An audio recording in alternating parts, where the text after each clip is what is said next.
Episode की शुरुआत में सियान चेंगयू के साथ उसके स्टूडियो में होती है, जहाँ पर वो सियान से बोलती है कि तुम्हारे कन्फेशन डिजर्ट वाला आर्टिकल सभी लोगों को काफ़ी ज़्यादा पसंद आ रहा है और अब हमारे 1 मिलियन फॉलोअर भी होने वाले हैं। तभी चेंगयू उससे पूछती है कि आखिर तुम और चेंगमू एक दूसरे के इतने क्लोज कैसे आ गए। ये सुनकर चेंगमू सियान को खाना खाने का बहाना बनाकर वहाँ से ले जाने लगता है।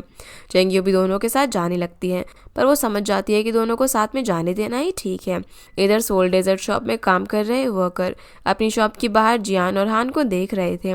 हान जियान के पीछे पीछे छाता लेकर उसे धूप से बचा रही थी। तभी वहाँ पर चेंगमू और सियान भी आ जाते हैं।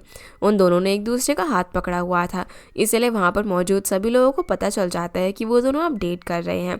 इसके बाद वो अपनी शॉप की कुछ पोस्टर्स लेकर वहाँ से चले जाते हैं। वो वर्कर भी चेंगमू के इस तरीके के बिहेवियर को देखकर बहुत ज़्यादा हैरान थे। रात में फिर चेंगमू सियान को जल्दी घर पर ले आता है क्योंकि उसकी हालत काफ़ी ज़्यादा ख़राब हो गई थी। चेंगमू उसके लिए मेडिसिन लेकर आता है तो सियान उसे पास आने के लिए कहती है। जैसे वो उसके पास आता है तो सियान बोलती है कि अब मुझे किसी भी दवा की ज़रूरत नहीं है क्योंकि तुम्हारी क्यूटनेस ने मुझे ठीक कर दिया। ये सुनकर वो काफ़ी ज़्यादा खुश हो जाता है। अगले दिन फिर सियान के पास उसकी मॉम का कॉल आता है। उसे पता चलता है कि उसकी मॉम डैड उससे मिलने के लिए आ रहे हैं, जो सुनकर वो घबराकर जल्दी से चेंगमू के पास चली जाती है। उसने अपने मॉम डैड को अपने नए काम के बारे में कुछ भी नहीं बताया था, इसलिए सियान को डर था कि वो उसे डांटेंगे, लेकिन चेंगमू बोलता है कि मैं उन्हें कुछ भी नहीं बताऊंगा। और दोनों प्लान बनाते हैं कि वो दोनों साथ में सियान की मॉम डैड को लेने के लिए जाएंगे। इसके बाद चेंगमू सियान को लेकर उसकी मॉम और डैड को घर पर ले आता है। वो सभी लोग साथ में बैठे हुए थे कि तभी सियान अपने मॉम डैड को बताती है कि चेंगमू मेरा बॉयफ्रेंड है और हम दोनों डेट कर रहे हैं। जो सुनकर सियान की मॉम डैड काफ़ी ज़्यादा हैरान हो गए। उनके रिएक्शन को देखकर सियान बताती है कि हमारा रिलेशन बहुत पुराना नहीं है और हम दोनों के बीच में कुछ भी नहीं हुआ है। जो सुनकर उसके मॉम डैड रिलैक्स हो जाते हैं। फिर सियान की डैड उसके कुछ पर्सनल बात करने के लिए वहाँ से ले जाते हैं। वो उससे बोलते हैं कि तुम सिर्फ अपनी जॉब पर कॉन्सेंट्रेट करो, क्योंकि अगर तुम्हारे पास स्टेबल जॉब होगी तभी तुम अपनी ज़िंदगी को अच्छे से जी पाओगी। और ब्लॉगिंग तो तुम बचपन में अपनी फ्री टाइम में करती थी, लेकिन अभी तुम बड़ी हो गई हो, इसीलिए ब्लॉगिंग को छोड़कर सिर्फ अपनी जॉब पर ध्यान दो। सियान उन्हें अभी भी सच नहीं बताती। वो कहती है कि मैं चेंगमू की बहन की कंपनी में काफ़ी अच्छी पोस्ट पर हूँ।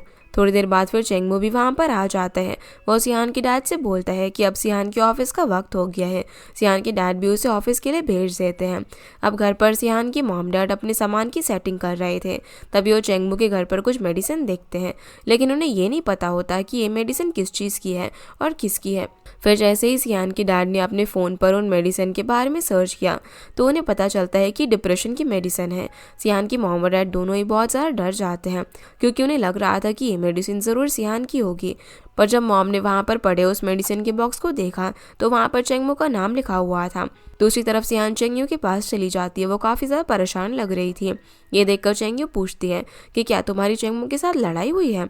सियान बोलती है कि ऐसा कुछ भी नहीं है, मेरे मॉम डैड आ गए हैं और मैंने उन्हें एक बार फिर से झूठ बोला है कि मैं तुम्हारी कंपनी में काम करती हूँ। अब मुझे रोज़ 9 से 5 तक यहाँ पर ही आना होगा। जो सुनकर वो बोलती है कि अब तुम्हें अपनी मॉम डैड को सब कुछ बता देना चाहिए, इसीलिए आज तुम उन्हें डिनर पर ले जाकर सब कुछ सच बता दो। सियान को भी चेंगयू का आइडिया अच्छा लगता है। तभी ली चुपके से चेंगयू से कहता है कि आखिर तुम मेरे मॉम डैड से कब मिलने वाली हो। जो सुनकर वो उसे चुप करा देती है। इधर शॉप के बाहर वही आदमी खड़ा हुआ था जिससे जियान ने पैसे लिए थे। उसी वक्त हान का भी वहीं पर आना हो जाता है। वो उस आदमी को पहचान जाती है और उसे बोलती है कि तुम फिर से यहाँ पर आ गए। इतना कहने के बाद वो उसे एक साइड में लेकर जाती है। हान ने उसका फ़ोन लेकर जियान के सारे पैसे खुद ही चुका दिए थे। जो देखकर वो आदमी हान को बोलता है कि जियान तुम्हारा फ़ायदा उठा रहा है, तुम्हें उसकी गर्लफ्रेंड नहीं बल्कि मेरी गर्लफ्रेंड होना चाहिए था। पर हान उसे साफ साफ इनकार कर देती है और बोलती है कि तुम मेरे बॉयफ्रेंड का अपने साथ कंपैरिजन मत करो। तभी वहाँ पर जियान भी आ जाता है। उसे भी पता चल गया था कि हान ने उसके पैसे चुका दिए हैं।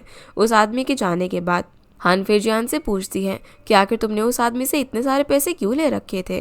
जिस पर वो बताता है कि किसी बीमारी की वजह से उसकी मॉम को एक्सपेंसिव ट्रीटमेंट की ज़रूरत थी, इसलिए मुझे ट्रीटमेंट के लिए उससे पैसे लेने पड़े।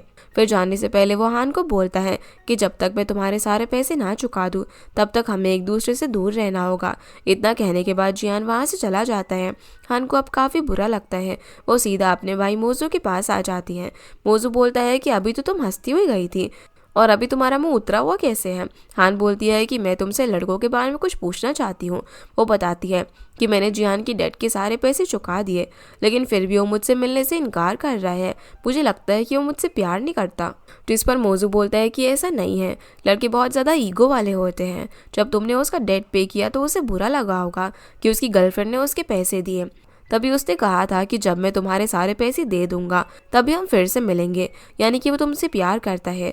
जो सुनकर हान बहुत ज़्यादा खुश हो जाती है। दूसरी तरफ सियान की मॉम डैड सभी के साथ डिनर के लिए बैठे हुए थे। सियान अब उन्हें अपनी बॉस चेंगयू से भी मिलवाती है। डिनर के बाद फिर सियान की मॉम चेंगयू के पास आकर उससे कहती है कि मुझे आपसे एक सवाल है, क्या चेंगमू को डिप्रेशन की बीमारी है? जो सुनकर चेंगयू काफ़ी ज़्यादा हैरान हो जाती है। और अब क्योंकि सियान की मॉम को चेंगमू के डिप्रेशन के बारे में पता चल गया था, इसीलिए चेंगमू काफ़ी ज़्यादा परेशान हो रही थी। उसे डर था कि कहीं सियान की मॉम डैड उसे चेंगमू से दूर ना कर दे। पर सियान की मॉम बोलती है कि तुम्हें घबराने की ज़रूरत नहीं है, हम बाकी के मॉम डैड की तरह छोटी सोच वाले नहीं हैं। मैं तो बस इसके बारे में जानना चाहती हूँ क्योंकि हमने कल चेंगमू की कुछ मेडिसिन देख ली थी। चेंगयू भी अब उन्हें बता देती है कि चेंगमू को डिप्रेशन और पैनिक अटैक आते हैं, पर वो साथ ही ये भी बताती है कि अब चेंगमू बहुत ही हद तक ठीक है, लेकिन हम दोनों मिलकर सियान का अच्छे से ख्याल रखेंगे। इसके बाद सियान की मॉम वहाँ से चली जाती है। चेंगयू भी अब जल्दी से ली के घर पर चली जाती है, जहाँ पर वो उसे किस करता है। इसके बाद दोनों बैठे हुए थे। उसी वक्त ली चेंगयू को अपने पास रखी एक रिंग पहना देता है। वो उसे बोलता है कि अब मैं हमारे रिलेशनशिप को नेक्स्ट लेवल पर लेकर जाना चाहता हूँ, लेकिन वो उस रिंग को निकाल कर ली के हाथ में रख देती है क्योंकि वो अभी भी इसके लिए रेडी नहीं थी। चेंगयू ली को बोलती है कि अगर सियान ने चेंगमू को किसी वजह से छोड़ दिया तो वो अकेला रह जाएगा, इसीलिए मैं अभी हमारे रिश्ते को आगे नहीं बढ़ा सकती हूँ। ली गुस्से में आकर बोलता है कि तो हमें अब ब्रेकअप कर लेना चाहिए। जो सुनकर वो उसे वहाँ से जाने के लिए कहती है। ली वहाँ से जाने लगता है, तभी उसे याद आता है कि ये तो उसी का घर है, इसीलिए चेंगयू वहाँ से चली जाती है। रात में फिर ली अपने बॉक्सिंग क्लब में चला गया था और चेंगमू को भी वहाँ पर बुला लेता है। उसके आते ही ली चेंगमू को बहुत ही ज़ोर से पंच मारता है और कहता है कि तुम्हारी वजह से मेरा और तुम्हारी बहन का रिलेशनशिप आगे नहीं बढ़ पा रहा है। वो तुम्हें अकेला नहीं छोड़ना चाहती क्योंकि तुमने एक दिन अपनी बहन को कहा था कि तुम कभी भी शादी मत करना और हमेशा मेरे साथ ही रहना, इसीलिए वो हर एक लड़के से ब्रेकअप करती हुई आ रही है और उसने तो मेरे से भी ब्रेकअप कर लिया है। याद रखना कि सिर्फ तुम्हारे मॉम डैडी नहीं बल्कि चेंगयू के मॉम डैड की भी मौत हो गई थी। वो भी अपनी ज़िंदगी में खुशी चाहती हैं। इतना कहने के बाद ली बेहोश हो जाता है। इसके बाद चेंगमू भी जल्दी से अपनी बहन के घर पर चला जाता है। वो उसकी साइड में जाकर बैठ जाता है और पूछता है कि क्या तुम ली को पसंद करती हो? जो सुनकर वो कहती है कि मैंने उसके साथ आज ब्रेकअप कर लिया है क्योंकि मैं तुम्हें अकेला छोड़ना नहीं चाहती। चेंगमू बोलता है कि मुझे माफ़ कर दो, मेरी वजह से तुम्हारी ज़िंदगी ख़राब हो रही है। मैं नहीं चाहता कि तुम मेरे लिए अपनी पूरी ज़िंदगी अकेले रहो। और वापस से उससे पूछता है कि सच बताओ कि क्या तुम ली को पसंद करती हो? इस बात पर वो हाँ में जवाब देती है। जो सुनकर चेंगमू बोलता है कि अब से तुम्हें मेरी चिंता करने की ज़रूरत नहीं है। इसके बाद वो अपने घर पर आ जाता है, जहाँ पर सियान देखती है कि चेंगमू के मुंह पर चोट लगी हुई थी। अब वो दवाई लेने के लिए जा ही रही थी कि तभी वो उसे पकड़ लेता है। वो सियान से बोलता है कि क्या आज रात तुम मेरे रूम में सो सकती हो? सियान भी उसके रूम में अब सोने के लिए मान जाती है। अगली सुबह जब वो उठती है तो उसके मॉम डैड देखते हैं कि सियान चेंगमू की रूम की तरफ से आ रही है। वो दोनों बहुत ज़्यादा हैरान हो जाते हैं। सियान उन्हें समझाने की कोशिश करती है कि कल रात उनके बीच में कुछ भी नहीं हुआ है, वो तो बस ऐसे ही उसके रूम में सो गई थी। जो सुनकर डैड अब सियान पर काफ़ी ज़्यादा गुस्सा करते हैं। इधर बॉक्सिंग क्लब में ली के फ़ोन पर कुछ नोटिफिकेशन आते हैं। उनके साउंड से वो उठ जाता है। जैसे ही उससे अपना फ़ोन चेक किया तो वो देखता है कि सभी उसे ब्रदर इन लॉ बोलकर कॉन्ग्रेचुलेट कर रहे थे क्योंकि चेंगयू ने उसके रिलेशन को पब्लिक कर दिया था। तभी उसे याद आता है कि कल रात उसने चेंगमू के साथ काफ़ी गलत बिहेव किया, इसीलिए वो जल्दी से उसके पास सोल शॉप में चला जाता है। ये अब यहाँ पर उसे माफ़ी मांगने के लिए पूरा दिन उसकी शॉप में ही बैठा रहता है। तभी सियान चेंगमू को कॉल करती है। वो उसे बोलती है कि तुमने मुझे उठाया क्यों नहीं, और अब मुझे बहुत ज़्यादा एम्बैरेसमेंट का सामना करना पड़ा क्योंकि मॉम डैड को भी पता चल गया था कि मैं कल रात तुम्हारे रूम में सोई थी। चेंगमू बोलता है कि मैं जब घर आऊँगा तब तुम मुझे सज़ा दे देना। इसके बाद वो ली को वहाँ से कहीं और लेकर चला जाता है, जहाँ पर ली उससे पूछता है कि क्या तुम अभी भी मुझसे नाराज़ हो? अगर ऐसा है तो तुम मुझे वापस मार सकते हो। जो सुनकर चेंगमू उसको हल्के से एक मुक्का मारता है। फिर वो ली से कहता है कि तुम हमेशा मेरी बहन को खुश रखना। ली भी उससे वादा करता है कि मैं हमेशा तुम्हारी बहन को खुश रखूंगा। अगले दिन फिर सियान की मॉम डैड चेंगमू के घर की सफाई कर रहे थे। तभी वो वहाँ पर सियान की डायरी देखते हैं, जिसके अंदर उसकी सारी सैलरी का हिसाब था। वो देखते हैं कि सियान बहुत ही मुश्किल से अपना गुजारा कर पा रही थी। इधर सियान भी चेंगमू से बोलती है कि अब मुझे अपने मॉम डैड को सब कुछ बता देना चाहिए। चेंग भी उसकी बात से एग्री हो जाता है। रात में फिर डिनर के वक्त सियान अपने मॉम डैड से बोलती है कि मैं आपसे बात करना चाहती हूँ, जो सुनकर मॉम डैड उसके पास आकर बैठ जाते हैं। अब वो उन्हें बोलती है कि मैं अभी तक आपको झूठ बोल रही थी, मैं किसी भी कंपनी में काम नहीं करती हूँ, बल्कि मैं तो एक फूड ब्लॉगर हूँ। ये सुनकर उसके पेरेंट्स उस पर चिल्लाने लगते हैं। सियान अपने डैड का गुस्सा देखकर डर जाती है और रोने लगती है। तभी उसकी मॉम बताती है कि डैड को ये बात पहले से ही पता थी, वो तुम्हारे साथ मजाक कर रहे हैं। जब सियान अपने डैड से पूछती है तो बताते हैं कि मैंने पहले ही इस बारे में चेंगमू से पूछ लिया था और कुछ वक्त पहले उन्होंने उसका अकाउंट भी देख लिया था। चेंगमू अब उसके डैड को बोलता है कि इस बारे में सियान को कुछ भी ना कहें, क्योंकि वो अपने ब्लॉग्स में बहुत सारे लोगों की ज़िंदगियाँ बदल रही हैं। लोगों के उसका ब्लॉग्स पढ़ना बहुत ज़्यादा पसंद है। प्रेजेंट में अब उसके डैड ने सियान ने ब्लॉगिंग के काम को एक्सेप्ट कर लिया था, क्योंकि वो तो बस सियान को खुश देखना चाहते थे। इसके बाद सियान की डैड उसे नए लैपटॉप लेकर देते हैं और उसे ये भी कहते हैं कि मैंने देखा कि तुम्हारा लैपटॉप काफ़ी ज़्यादा पुराना हो गया है, इसीलिए हम दोनों तुम्हारे लिए नया लैपटॉप लेकर आए हैं। नए लैपटॉप को देखकर वो बहुत ज़्यादा खुश हो जाती हैं। इसके बाद सभी लोग मिलकर डिनर करने लगते हैं। सियान की मॉम ने काफ़ी सारे डिशेस चेंग की पसंद की बनाई हुई थी। तभी सियान की मॉम बताती है कि कल वो वापस जा रहे हैं, जो सुनकर ये दोनों ही उनको कुछ दिन यहाँ पर रुकने के लिए कहते हैं। इस पर मॉम बोलती है कि तुम्हारे डैड को अपने पड़ोसी की बहुत ज़्यादा याद आ रही है, क्योंकि ये उनके साथ चेस खेलते थे, लेकिन अगली बार तुम्हें हमसे मिलने के लिए आना होगा। जिसके बाद हम ली को देखते हैं। ली ने चेंगमू को मारा था, इसीलिए चेंगमू उसे पनिशमेंट दे रही थी।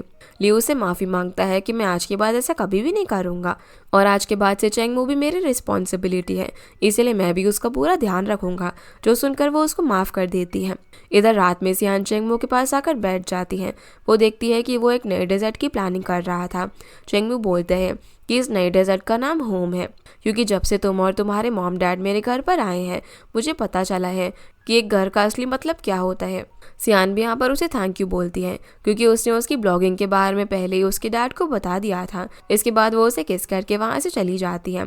अगले दिन अब चेंगमू अपने वर्कर को डेजर्ट बनाना सिखा रहा था। तभी चेंगमू के पास सियान की कॉल आ जाती है। वो काफ़ी वक्त तक उसके साथ बात करता रहता है। ये सब उसके साथी भी देख रहे थे। उन्हें भी चेंगमू के रिलेशनशिप में आने की खुशी थी, क्योंकि वो पहले से काफ़ी बदल गया था। वो पहले से ज़्यादा स्माइल करने लगा था। रात में फिर चेंगमू बैठा हुआ था कि तभी सियान उसे बोलती है कि आखिर तुमने उस रोज़ को क्रिस्टल ग्लास में कैसे फिक्स किया, और उसे एक और रोज़ देती है। चेंगमू कहता है कि बस इतना ही।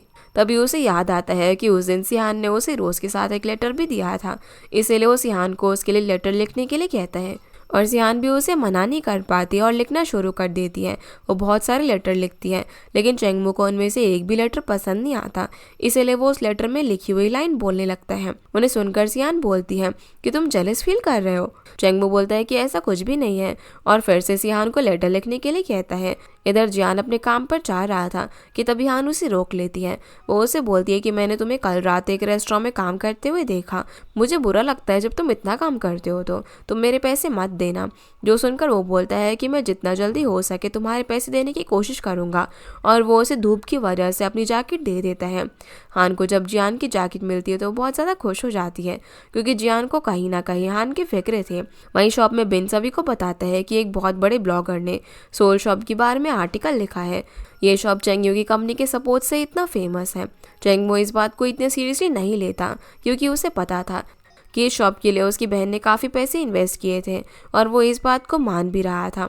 पर बिन और उसके साथियों को लग रहा था कि कोई जानबूझकर उन्हें नीचे गिराने की कोशिश कर रहा है। चेंगमू को भी एक पोस्ट के बारे में पता चल गया था, इसीलिए वो अपनी कंपनी के पीआर डिपार्टमेंट को इस आर्टिकल के बारे में और इन्फॉर्मेशन निकालने के लिए लगा देता है। इधर घर जाने के बाद सियान भी चेंगमू को इस आर्टिकल के बारे में बताती है, लेकिन चेंगमू इस बार भी उसकी बात को इतनी ज़्यादा सीरियसली नहीं लेता। फिर हमें उस ब्लॉगर को दिखाया जाता है जिसने ये सारी बातें सोशल मीडिया पर फैलाई थी। दरअसल ये ऐसे ही कामों के लिए फेमस है, जिससे कि उसे और ज़्यादा पॉपुलैरिटी मिल सके। इस बार वो अनाउंस करता है कि चेंगमू उसी की कंपनी के एक आर्टिस्ट के साथ रिलेशनशिप में है। और उसने उस आर्टिस्ट के लिए कुछ पर्सनल रूल्स भी सेट कर रखे हैं। ये बात चेंग यू को और भी ज़्यादा परेशान कर देती है। इसके बाद वो सीधा ली के पास चली गई। ली तो इस बात से खुश था कि उसके रिलेशन के बारे में सभी को पता चल गया, लेकिन चेंग यू अभी तक यही सोच रही थी कि आखिर उनकी ये पर्सनल बातें लीक किसने की। ली भी उसे बोलता है कि मैं भी उसे ढूंढने की कोशिश कर रहा हूँ, पर अभी तक मुझे कोई भी नहीं मिला। उधर वो सोशल मीडिया इन्फ्लुएंसर चेंगमू की मेंटल हेल्थ के बारे में सभी को बता देता है। उसने ये भी झूठ बोल दिया कि चेंगयू अपने भाई और फूड ब्लॉगर सियान का इस्तेमाल कर रही है। अब ये खबर सोशल मीडिया पर आग की तरह फैल गई। सभी लोग बस चेंगमू की मेंटल हेल्थ के बारे में ही बातें कर रहे थे। अगले दिन चेंगमू की शॉप में बहुत सारे लोग भी पहुंच जाते हैं। उसके साथी वर्कर उन्हें रोकने की कोशिश करते हैं, लेकिन वो बहुत ही ज़्यादा लोग थे, इसीलिए वो अकेले उन्हें संभाल नहीं पाते। चेंगमू को भी इतने सारे लोगों को देखकर पैनिक अटैक आने लग जाता है, इसीलिए वो जल्दी से अपनी शॉप से भाग जाता है। इधर चेंगयू को चेंगमू की काफ़ी ज़्यादा फिक्र हो रही थी, इसीलिए वो उसके बारे में पूछने के लिए सियान के पास जाती है। लेकिन सियान को भी नहीं पता होता कि वो कहाँ पर है, पर सियान चेंगयू को हौसला देती है कि वो जल्दी उसे ढूंढ लेगी। इसके बाद हम चेंगमू को बीच के पास देखते हैं। वो याद करता है कि कैसे उसकी मॉम ने उसके सामने अपनी जान ले ली और उसके बाद कैसे उसकी बहन ने उसे संभाला। तभी पीछे से सियान भी उसे ढूंढते हुए वहाँ पर आ जाती है। उसे लग रहा था कि चेंगमू यहाँ पर सुसाइड करने के लिए आया है। वो उसे हौसला देते हुए बोलती है कि हम सभी तुम्हारे साथ हैं, लेकिन वो तो उसकी बातों पर हंस रहा था क्योंकि उसका सुसाइड करने का कोई भी इरादा नहीं था। सियान अब उसे अपने साथ घर चलने के लिए कहती है और चेंगमू भी उसके साथ जाने के लिए मान जाता है। रास्ते में चेंगमू सियान को अपने मास्टर से भी मिलवाता है। फिर सियान चेंगमू को उसकी बहन के पास ले जाती है क्योंकि उसे उसकी काफ़ी ज़्यादा फिक्र हो रही थी। चेंगयू उसे देखकर राहत की सांस लेती है। चेंगमू आते ही उसे माफ़ी मांगते हुए बोलता है कि मैं आज के बाद किसी को भी बिना बताए ऐसे नहीं जाऊंगा। और अब चेंगयू को ये भी पता चल गया था कि 1 साल पहले चेंगमू सुसाइड करने वाला था। चेंगयू बोलती है कि मॉम डैड के बाद हम दोनों एक दूसरे पर डिपेंडेंट हैं। तुम मेरे लिए जी रहे थे और मैं तुम्हारे लिए। अगर तुम्हें कुछ हो जाता तो मेरा क्या होता? तुम कभी भी मेरे ऊपर बर्डन नहीं हो। चेंगमू भी अब यहाँ पर उसकी बातों को समझता है। अगले दिन अब चेंगयू और ली उस सोशल मीडिया इन्फ्लुएंसर से मिलते हैं, जहाँ पर चेंगयू उसे एक कॉन्ट्रैक्ट नोट देती है, लेकिन वो इन्फ्लुएंसर उस पर साइन करने से इनकार कर देता है। तभी ली उसे उसकी बेटी की एक वीडियो दिखाता है। वो एक बीमारी की वजह से हॉस्पिटल में एडमिट थी। वो लड़की अपने डैड को बोल रही थी कि वो अब और सोल डेजर्ट शॉप की रेपुटेशन को ख़राब ना करे क्योंकि उसे उस शॉप का डेजर्ट बहुत ज़्यादा पसंद है। ली उस इन्फ्लुएंसर से कहती है कि तुम्हारी बेटी के इलाज के लिए जितना भी खर्चा होगा वो मैं पे कर दूंगा। इन्फ्लुएंसर ये सुनकर बहुत ज़्यादा हैरान हो जाता है क्योंकि उसने उनके साथ इतना बुरा किया और वो सब फिर भी उसकी मदद करना चाहते हैं, जो देखकर वो बोलता है कि आज के बाद मैं सोल शॉप के बारे में कुछ भी गलत पोस्ट नहीं करूंगा। चेंगयू बोलती है कि तुम्हें पब्लिकली चेंगमू से माफ़ी मांगनी होगी। इन्फ्लुएंसर भी ऐसा करने के लिए मान जाता है। तभी चेंगमू से पूछती है कि आखिर तुम्हें किसने करने के लिए बोला था। इन्फ्लुएंसर अब यहाँ पर शेन के बारे में उन्हें बता देता है। दरअसल ये वही चेंगयू का एक्स बॉयफ्रेंड था जो कि चेंगयू और ली के रिलेशनशिप से जल रहा था, इसीलिए उसने ये सब करवाया। अब चेंगयू अपने भाई और ली को लेकर शेन की बिल्डिंग के बाहर आ जाती है, लेकिन वो चेंगमू और ली को बाहर छोड़कर अकेली अंदर चली गई। चेंगयू शेन के रूम में जाती है और उसे बहुत जोर से थप्पड़ मारती है। वो शेन से बोलती है कि तुम्हें अपना गुस्सा मेरे पर निकालना था, तुम चेंगमू को क्यों इसके अंदर लेकर आ रहे हो। शेन भी गुस्से में आकर सब कुछ बोल देता है। वो बोलता है कि तुमने चेंगमू के लिए मुझे छोड़ दिया था। चेंगयू इस बात पर उसे बोलती है कि मैंने चेंगमू के लिए नहीं बल्कि मैंने ही तुम्हें छोड़ा था। इतना कहने के बाद वो वहाँ से जाने लगती है, पर शेन उसे पीछे से पकड़कर अपने साथ रहने के लिए फोर्स करने लग जाता है। चेंगयू उसे बोलती है कि मैं पहले तुम्हें जितना प्यार करती थी उतना आज नफरत करती हूँ, लेकिन फिर भी वो उसे जाने नहीं देता। उसकी आवाज़ सुनकर चेंगमू और ली भी वहाँ पर आ जाते हैं। चेंगमू अब यहाँ पर शेन को एक मुक्का मारकर नीचे गिरा देता है और चेंग इन दोनों के साथ यहाँ से चली जाती है। इधर उस इन्फ्लुएंसर ने भी पब्लिकली अपनी गलती को कबूल लिया था। रात में फिर सियान चेंगमू को बताती है कि उसके पेरेंट्स ने भी इंटरनेट पर उस कंट्रोवर्सी को देख लिया था, लेकिन वो बिल्कुल भी गुस्सा नहीं है। फिर सियान चेंगमू को उसकी मॉम डैड की भेजी हुई एक वीडियो दिखाती है जिसके अंदर वो उसे मुसीबत से निकलने के लिए हौसला दे रहे थे। सियान की मॉम बोलती है कि आज के बाद वो चेंगमू के मॉम डैड भी हैं, जो सुनकर वो बहुत ज़्यादा खुश हो जाता है और अब दोनों एक दूसरे के काफ़ी क्लोज आ जाते हैं। रात में अब सियान सोते वक्त लाइट्स ऑफ कर देती है। लाइट्स ऑफ होते ही चेंगमू उठ जाता है। तभी सियान उसे बोलती है कि तुम्हें डरने की ज़रूरत नहीं है, मैं यहीं पर हूँ, जो सुनकर वो रिलैक्स होकर फिर से सो जाता है। दूसरी तरफ ली और चेंगयू दोनों एक साथ बैठे हुए थे।